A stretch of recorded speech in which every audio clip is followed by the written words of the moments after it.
ഒറ്റയ്ക്ക് നിന്ന് കളിച്ചിരുന്നെങ്കിൽ ഈ സീസണിൽ ബിഗ് ബോസ് വിന്നർ ആവുന്നത് ജാസ്മിൻ ആയിരുന്നുവെന്ന് പലപ്പോഴായി പ്രേക്ഷകർ പറയാറുണ്ട്.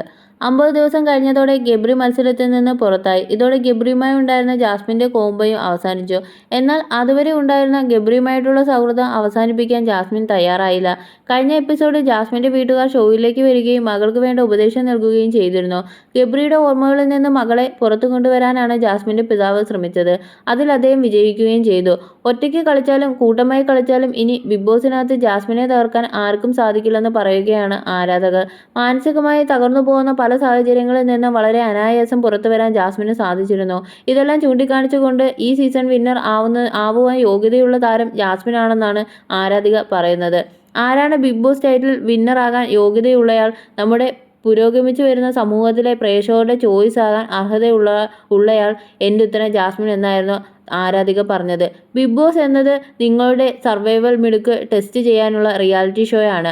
അവിടെ അവർ കണ്ടസ്റ്റൻസിന്റെ മനസ്സിൽ വെളിച്ചം കൊണ്ടുവന്നും നിറങ്ങൾ കൊണ്ടും അടച്ചിടൽ കൊണ്ടും പുതിയൊരു കൃത്രിമ ലോകം തീർക്കുന്നു. മത്സരാർത്ഥികൾ അവിടെയുള്ള ലോകത്തെ സ്വപ്നങ്ങൾ മാത്രം കാണുന്നു. ഭാവി എന്താകുമെന്നറിയാതെ അതിനകത്ത് റിലേഷൻഷിപ്പുകളിൽ ഏർപ്പെടുന്നു. ജാസ്മിൻ ഏറ്റവും നന്നായിട്ടാണ് ആ ലോകത്ത് ജീവിക്കുന്നത്. ഒരു ഹീറോയെ പോലെ അവൾ അവിടെ രസകരമാക്കുന്നു. ചുറ്റുമുള്ളവരുടെ ചുണ്ടിലേക്ക് രസത്തിന്റെ ചിരി പടർത്തുന്നു. അവൾക്ക് സൈഡായ ലൈവ് രസകരമാവും. ടാസ്കിനുള്ളിൽ ഏറ്റവും ഉത്സാഹത്തോടെ ലീഡറായി പങ്കെടുക്കുന്നു. തനിക്കെതിരെ വരുന്ന കളികളോട് നിവർന്നു നിന്ന് നേരെ പോരാടുന്നു.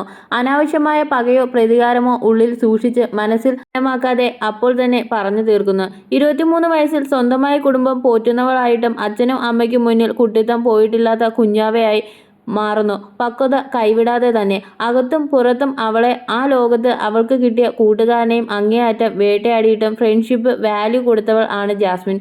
ഓരോ തവണ വീഴുമ്പോഴും എല്ലാം മറന്ന് എഴുന്നേൽക്കുന്ന അമിതം ഊർജം ഉള്ളവളാണ്. ഏറ്റവും ഒടുവിലുള്ള റാങ്കിങ് ടാസ്കിൽ പോലും ഉള്ളിലേക്ക് ബാധിക്കാതെ ഫ്രണ്ട്ഷിപ്പിനെ ഇമേജിനെയോ നോക്കാതെ സ്വതന്ത്രമായി ഡിറ്റാച്ച്ഡായി തീപ്പൊരിയായി വാദിച്ച 2-3 പേരിൽ മുൻപിൽ തന്നെ അവളുണ്ടായിരുന്നു. എന്നിട്ടും പരിഭവങ്ങളില്ലാതെ അതേ രീതിയിൽ ബന്ധങ്ങൾ അകലാതെ നോക്കുവാൻ അവർക്ക് കഴിവുണ്ട്.